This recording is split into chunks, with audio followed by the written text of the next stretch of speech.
Assalamualaikum warahmatullahi wabarakatuh. Waalaikumsalam. Pada sore hari ini kita bincang-bincang singkat ya dengan salah seorang pakar pengelolaan sampah Kota Bandung yang juga dahulu pernah menjadi inisiator ya, biopori pada saat Wali Kota Bandung Kang Emil dan juga inisiator dari Kang Pisman pada saat Wali Kota Bandung almarhum Bang Odek. Melihat perkembangan sampah Kota Bandung yang sekarang semakin crowded, apalagi dengan kondisi terakhir TPA Sarimukti terbakar, tentu perlu ada langkah-langkah yang sistematis, ya. Langkah-langkah yang juga terstruktur dan masif untuk pengelolaan sampah ini. Maka pada kesempatan ini kita coba bincang-bincang dengan Kang Gun Gun. Assalamualaikum Kang Gun. Waalaikumsalam. Sehat Pak Rizal? Alhamdulillah. Karena Kang Gun juga sehat kan? Alhamdulillah. Ya, kita coba berpartisipasi ya sebagai warga kota untuk melakukan upaya pengelolaan sampah ini sehingga ke depan kita berharap Bandung ini sampahnya terkelola, bahkan harapan terbesar Bandung bisa bebas sampah. Nah, menurut Kang Gugun sebenarnya apa persoalan utama dengan sampah secara umum ataupun juga di Kota Bandung? Ya, jadi ada dua ya. Yang pertama kalau di sumber saat ini kan pola kita selama ini masih dicampur ya sampah ya. Sampah itu masih dicampur, terutama organik ya. Yang didorong bawah kan ini organik ya. Kita campur, lalu setelah itu dilanjutkan dengan kumpul angkut buang sehingga berakhir di TPA kan. Jadi kita sangat mengandalkan kondisi TPA gitu ya. Nah, ditambah kejadian kemarin itu kan salah satu pemicunya adalah sampah organik yang kita campur tadi. Di TPA itu kan prosesnya tidak dengan proses pengomposan seperti yang baik ya. Jadi dia membusuk dalam kondisi anaerob, menghasilkan satu gas namanya gas metan.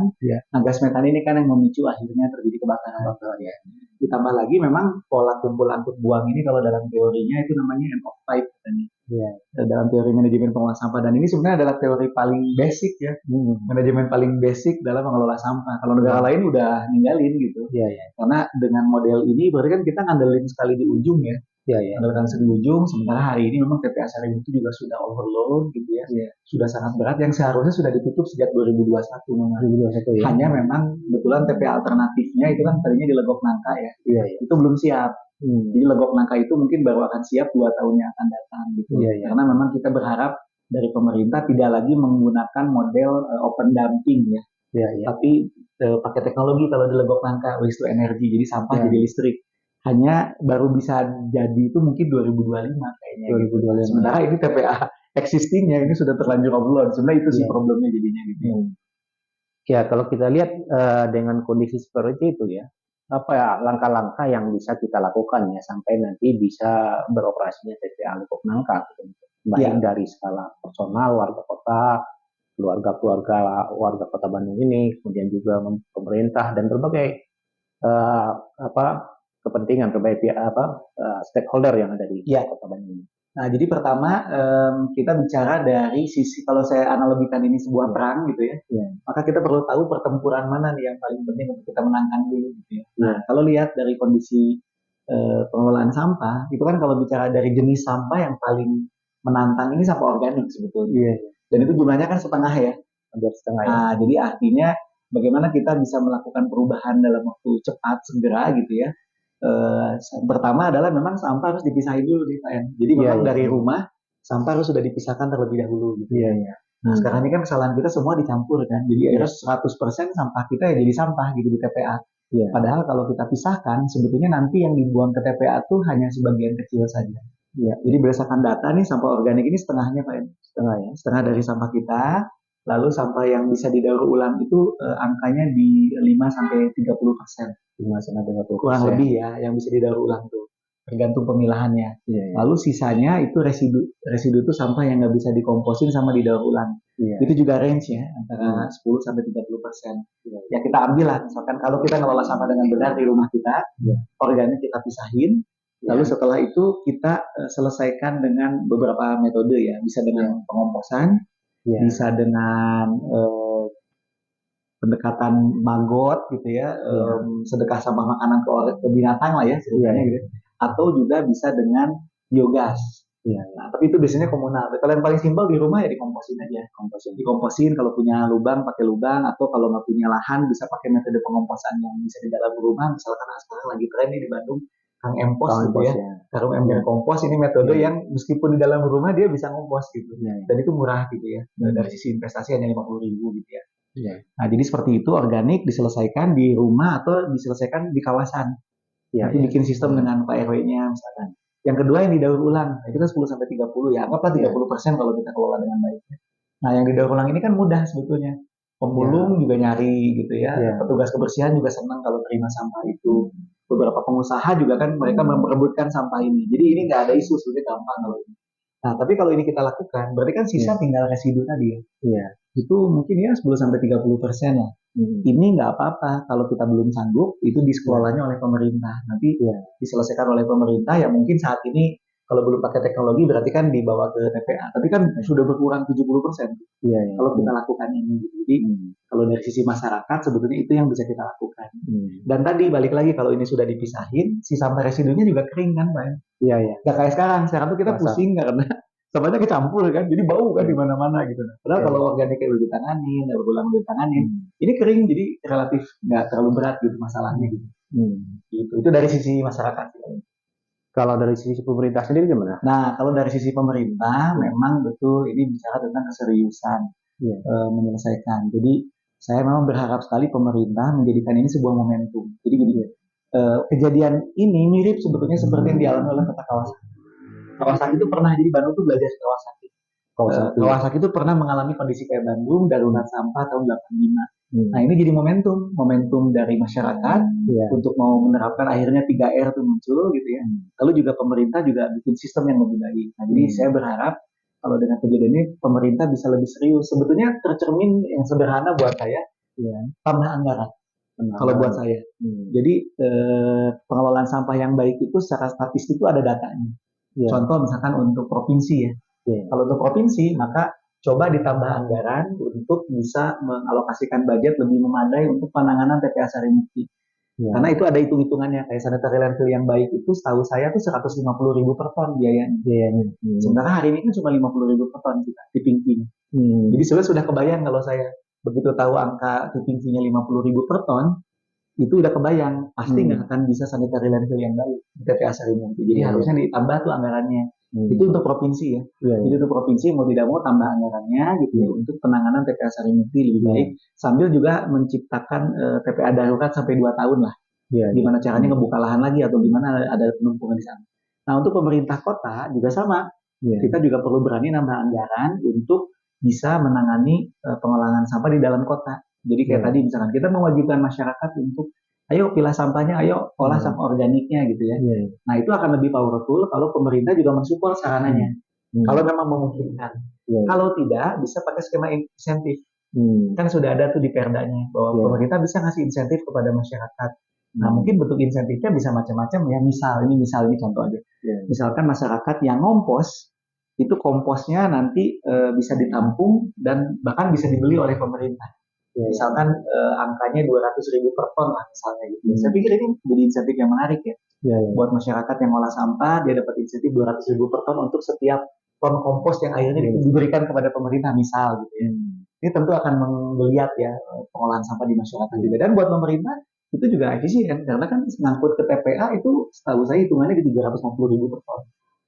Jadi sekarang kita ke masyarakat 200.000 sudah dalam bentuk kompos gitu ya. Ini salah satu contoh aja sih. Ada insentif. Nah, sisanya memang anggaran untuk tadi sarana prasarana dan lain-lain itu memang perlu ditingkatkan. Jadi untuk case Kota Bandung ini kan masuk kategori kota besar ya.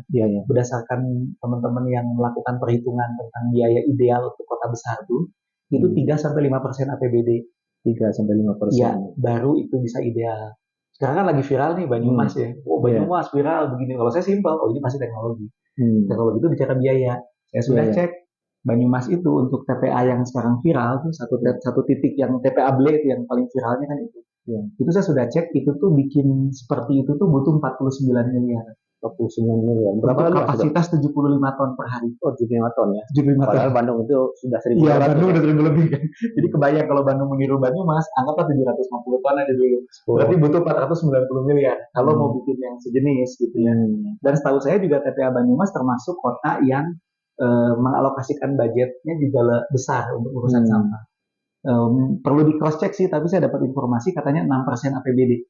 6%. Ya, jadi memang ini butuh leadership yang kuat dari pemerintah, keberanian dari pemimpin kota atau provinsi untuk lebih bisa berpihak kepada perusahaan sampah. Kalau dikaitkan dengan biaya tadi ya, artinya kalau kita ada sebagian masyarakat yang pikiran ya seperti dalam skala RW ya, saya kan sudah bayar iuran, kenapa saya harus bekerja lagi memilah sampah dan sebagainya. Ya, ini kalau kita lihat dari aspek kemampuan gitu ya, atau mungkin nilai kemanfaatan ya, dengan tadi dipilah dibandingkan kemudian dengan langsung dicampur diolah oleh petugas dari lingkungan hidup kota gitu ya. Ini bagaimana kira-kira hitungan ini? Nah, bisa ini kita juga irit bagaimana gitu? Betul. Jadi ini juga memang jadi problem ya. Kesadaran pembiayaan ini juga berat ya di kita. Dari pemerintah juga berat untuk alokasiin budget. Makanya butuh pemimpin yang berani kan di situ ya. Yang kedua juga dari masyarakat gitu ya. Jadi saat ini kalau saya coba simpulkan, Indonesia ini udah keenakan. Urusan sampah biayanya kecil. Terlalu keenakan gitu deh. Karena kalau di luar negeri, tetap ini tuh jasa yang harus kita alokasikan budget setiap bulan, seperti kita urusan air minum, urusan listrik kan, urusan listrik kita bayar ratusan ribu kayaknya nggak baik-baik aja gitu ya. Urusan air minum juga ratusan ribu baik-baik aja. Termasuk punten ya, saya pakai analogi, kita naik ojek online 20 ribu, 50 ribu kayaknya nggak ada masalah. Sekali naik gitu. Sekarang sampah sebulan itu berapa kali kita kirim dan jumlahnya besar, bayar 20 ribu kok mahal ya gitu ya. Nah ini kan bicara tentang kesadaran sebetulnya ya. Jadi pada akhirnya memang kalau menurut saya ngelola sampah ini ya harus disadari ini butuh biaya gitu ya. Nah Indonesia tuh memang kejauhan di situ. Jadi mau tidak mau ya kalau memang akhirnya nggak mau bayar mahal ya wayahna dalam bahasa Sunda namanya, sampahnya harus dikurangi, ditangani di sumber sedikit gitu. Kalau tadi dengan hitungan-hitungan yang ada ya, termasuk kalau nanti kita selesai dengan TPA Lubuk Nangka itu ya. Dipisah dengan tidak dipisah gitu ya. Kira-kira kita bisa menghemat berapa gitu? Kalau misalnya warga tadi ya dengan kesadaran sendiri, dengan dorongan lingkungan dengan RT RW misalnya dia bisa 10-50% aja sampah organik dia kelola. Dibandingkan kemudian dia semua serahkan dikelola di Lubuk Nangka itu, kira-kira berapa persen kita bisa? Saya sempat cek datanya ya, data transportasi aja. Transportasi ke TPA ya. Itu kalau saya tidak salah hitungannya tuh di 300 ribuan. 300 sekian lah, 300 something ya per ton. Biaya transportasi ke TPA. Transportasi aja ya. Belum tipping fee. Tipping fee kan 63 ribu ya. 50 ribu untuk masyarakat. Untuk pengelola TPA-nya dalam hal ini provinsi, lalu 13 ribu untuk dana kompensasi negatif kan. Jadi berarti kan kalau anggaplah 300 ribu ya, berarti 363 ribu sebenarnya. Biaya kita per ton. Kalau kita modelnya dibuang ke TPA dengan kondisi tercampur dan tercampur. Kalau kita bisa tangani di sumber, berarti kan kita sudah efisien 365 ribu per ton. Iya, gitu. Artinya kalau kurang separuhnya yang kita bayar, berarti kan kita cuma membayar kurang lebih 180 ribuan ya, kurang per ton jadinya. Betul, per ton. Nah, guru besar teknik lingkungan ya, almarhum Profesor Indri Jamanuri sempat menyatakan ya, ketika dulu pernah diajukan dengan atau DPRD pernah dialog dengan beliau mengatakan untuk sampah ini semakin sederhana teknologinya semakin baik. Nah ini bagaimana? Ya, betul ya, itulah kenapa akhirnya saya sendiri di Bandung sekarang ngajakin ya udah kita ngompos aja yuk, barengan ngompos gitu, karena ini yang paling simpel kan, paling murah gitu ya, mudah diterapkan gitu ya. Nah, jadi itu pendapat Prof. itu memang benar gitu, yang paling simpel, paling mudah itu, paling murah itu ya paling bisa solutif di lapangan gitu ya, karena pada akhirnya kendala kita kan di pembiayaan ya Pak. Jadi sebenarnya kalau disederhanakan problem sampah di Indonesia itu dua, kalau saya coba simplifikasi ya. Sebetulnya banyak sih, tapi yang paling besar kalau saya rasakan setelah saya kemarin nyemplung itu ada dua. Satu, masalah tadi kebiasaan sampah dicampur. Ini membuat penanganan sampah jadi lebih berat. Yang kedua, pembiayaan. Masyarakat bayar susah, pemerintah juga mau nganggarin susah. Sementara ini kan bicaranya jasa ya. Urusan sampah ini kan jasa cleaning service lah, anggap begitu ya. Ada standar biaya minimal untuk sebuah kualitas tertentu. Nah, kita tuh masih jauh gitu ya. Saya sudah benchmark dengan Singapura, jadi paling gampang Singapura, tetangga dekat ya. Kan sempat viral tuh videonya, di Singapura begini, sampah jadi keren. Saya gampang tinggal telepon teman di Singapura. Kang, tolong saya bertanya dong, di sana retribusi sampah berapa? Dia keluarin satu angka nih, Gun. Ada linknya nih, aturannya udah ada nih, linknya ada, silakan dicek sendiri. Begitu saya cek itu $70 Singapura per rumah per bulan. 700.000 berarti ya. Kalau dikonversi ke dolar Singapura jadi 10 ribuan. 10 ribuan ya sekarang ya? Iya, sekitar segitu urusan sampah. Meskipun memang pendapatan per kapitanya lebih tinggi ya. Tapi kan angkanya juga besar gitu ya, 700.000 gitu per bulan. Per rumah itu. Bayar ini retribusi sampahnya. Retribusi sampahnya, dan itu pun harus dipilah. Sudah terpilah ya, sudah terpilah. Campur ya. Iya, jadi ada yang boleh campurnya, ada yang harus terpilah gitu. Jadi ya cukup jauh nih gitu ya perbandingannya gitu ya dengan tangga yang terdekat Singapura gitu ya. Ya mungkin kalau lebih dekat lagi ke Malaysia, Thailand, tapi di sana setahu saya juga retribusinya lumayan. Indonesia kemurahan. Menurut saya. Bahkan sekarang kelihatannya nggak ada retribusi sampah. Iya, nggak tahu nih dengan kejadian kayak sekarang kayaknya susah. Sebenarnya kan retribusi sampah itu kalau kita lihat polanya kan di lingkungan ya, lingkungan itu include dengan iuran lingkungan ya, dengan RT RW kita nggak tahu berapa. Kalau dulu kan memang ada kupon ya untuk PD ya, sekarang sudah kan tidak ada. 3.000 sampai 20.000 per rumah per bulan. Itu biasanya kan di kawasan-kawasan tertentu yang sudah masih sempit ya. Betul. Nah ini terakhir ya, apa pesan yang bisa Kang sampaikan untuk seluruh pemangku kepentingan terkait dengan pola. Ya, jadi yang pertama harus disadari adalah bahwa ini masalah bersama. Sampah ini masalah bersama. Mari kita berhenti saling menyalahkan, gitu ya. Kita fokus kepada tanggung jawab masing-masing untuk masyarakat. Di undang-undang sudah ada tanggung jawabnya itu satu memilah sampah, yang kedua mengolah sampah sedini mungkin, yang ketiga adalah bayar, gitu kan. Bantu pemerintah dari sisi pembiayaan.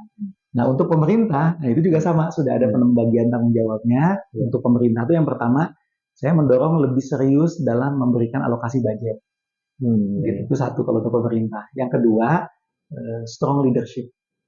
Karena harus kuat gitu ya. Jadi temukan metode yang kira-kira diyakini benar oleh pemerintah, jadikan program yang kuat dan harus bertahan gitu ya. Yang terakhir penegakan hukum kalau pemerintah. Karena aturannya udah ada. Udah ada. Bahkan puntennya memilah sampah itu wajib Pak. Di perdanya wajib, di undang-undangnya wajib. Belum ditegakkan. Buang sampah sembarangan harusnya kena denda, sampai hari ini karena agak susah juga gitu ya. Membakar sampah tuh bisa kena sanksi dan lain enggak. Jadi penegakan hukumnya masih agak lemah gitu. Nah, jadi mungkin itu sih sebetulnya ya. Dan terakhir mungkin kita belajar dari negara-negara lain yang menjadikan bahwa masalah ini sebagai peluang perubahan.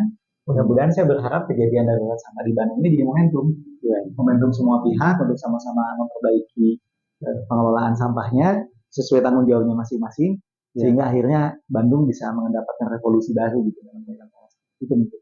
Ya, terima kasih Kang Gun atas wawancaranya pada saat ini ya, sore hari ini. Mudah-mudahan nanti menjadi bagian dari solusi kita, kontribusi warga kota terhadap bagaimana mengatasi sampah di depan. Siap. Terima kasih sekali lagi. Assalamualaikum warahmatullahi wabarakatuh. Waalaikumsalam.